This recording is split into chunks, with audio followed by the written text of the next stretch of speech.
borrow 10% more on your mortgage. We've got the secret of what you can do if you want to borrow 10% more. Stay tuned.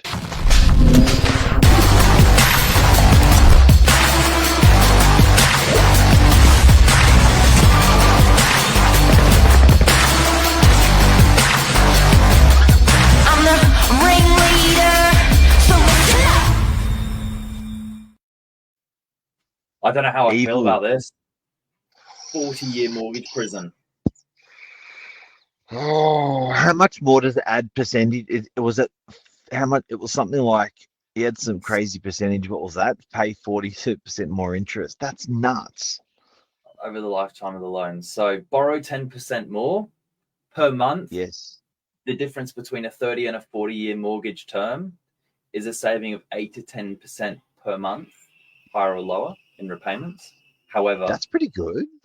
over the lifetime of the mortgage, potentially pay 42% more, and you're locked in for another 10 years. That feels like this place behind me. Yeah, but hang on a sec. That's the same thing as having a mortgage and then just getting another 30-year mortgage 10 years later, isn't it? I know, but still, it's like, who's winning here? Is it the banks winning or is the buyer winning? But everyone's pretty much doing that anyway when they refinance their mortgage after 10 years. Do they refinance it for 20-year mortgage? No, they go another 30. So it's sort of the same thing anyway. But where the difference is you're getting a 10% bigger, better, stronger, faster, more expensive property up front. That's big. And then enjoy the capital growth on the full amount. And look, 10% can literally change the type of the property. Oh Like yeah, look, tenfold. sometimes you're hamstrung. Do you know what I mean? So sometimes I think you just miss out on that property or that perfect property for that reason. Yeah, and so I think this product could potentially catapult people into their forever home. And look, we see it all the time. How many examples could we give of a buyer that's got a 30-year mortgage and refinanced out of it and into something different within 10 years? And are you going to take in 10 years a shorter mortgage or of 15 years or 20 years or, because you've had this? Well, I guess you don't, but the reality is it's people are going to be sticking to these longer loans. Yeah. They're not going to shorten them out. So I want to just give you a quick bit of info. Can I just get to the people that are shouting in the back? Can you have a quick chat to them? Yeah, go. Go have a word to them, Bill. Go have a word to them. Yeah, look at that. He's getting out of the jail, out of the mortgage jail. Look at that. So this is interesting because I think best practice is actually not going to happen. Best practice would be, okay, I'm going to reduce this back down to a short mortgage when I can. Probably not going to happen. The banks are probably going to win. You are paying more interest to them. I don't mind that. You're getting what you want. No? Yeah, you're getting what you want. You're getting what you signed up for. But this seems to be a product that's just been rolled in from really September 25 this year. So there's only about 6 lenders that are doing this. Who's doing them? Pepper Money, RACQ Bank, Credit Union South Australia, GNC Mutual, Australian Mutual Bank. There's not that many. It's interesting. Wow. APRA is still forcing the banks to test borrowers at plus 3% serviceability buffer. Fair enough. That's not changed.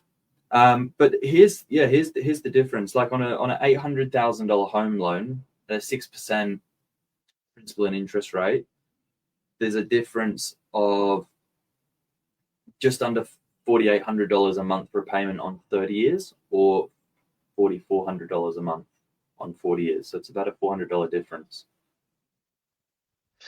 per month. Yeah, wow. Repayment. Yeah. But you're borrowing more. You're borrowing 10% more anyway, so it sort of cancels itself out in a way. Yeah. So in a way, you're getting a 10% more mortgage for the same mortgage payments that what you'd have for what you're buying for 90%. You got to pick your poison. Cash flow or repayments, Yes. and that's the way I think people are looking at it. But this is interesting. So this has been it seems to have come from the UK and the US. In the UK, this is interesting. Longer terms exploded as affordability tightened. By late 2023, 1 in 5 first home buyers took 35-year terms. By 2024, roughly half of new borrowers were taking longer than 30-year terms. So it's pushed out. And I like the way they frame that up. As affordability tightened, it increased. So there is a demand for that model there. Wow. I think you can almost go to an interest-only model. It's pushing towards that where, people are just going to be paying interest to live in these properties and not reducing that loan. Pretty much. Crazy concept. That's like leasing. It's almost like leasing in a way, if you're never paying it off. Yeah. And the bank's holding the asset. So But there you go. I mean, bringing it to where it's good news, Billy. It's good news. I know people out there. It makes you feel awkward about the whole thing. I get it, but I still think it's good news. You can't. We can't just always like tense up. You got to celebrate sometimes. I reckon this is something to celebrate. I reckon. Well, it's another option. I was talking to a buyer yesterday that was literally walking away from a property over $30,000, and you wouldn't believe it, but we were negotiating in the mid 2 millions. So people are stretching themselves. But even at that level, it could be the difference of 5-10% that just changes everything. And it would purely then be about cash flow. Even repayments at that level, 8% difference on cash flow it's a lot of money. A lot of money. That's a lot of money. And I think it just goes to show that the people that are a little bit snappy, the people that are sort of ahead of the curve, they will do this. They will borrow this. Then 5 years' time, they'll bring it down to a 25-year. Do you know what I mean? And then, and along the way, they'll pay more than they have to, not the minimum. So I still think if you've got good disciplines, even though you're given the blue pill instead of the red pill, irrelevant to the pill, if you've got good disciplines, you're still going to be ahead, i.e. paying more than you have to down on the property, i.e. refinancing it back down to a 25-year or a 20-year or a 30-year when you can. Good disciplines are always going to help. Yeah, couldn't agree more. I don't think I've got any other facts here. There you go. 40-year home loan product. It's out there, guys. Yeah, and if you hustle, you will do better. Fact.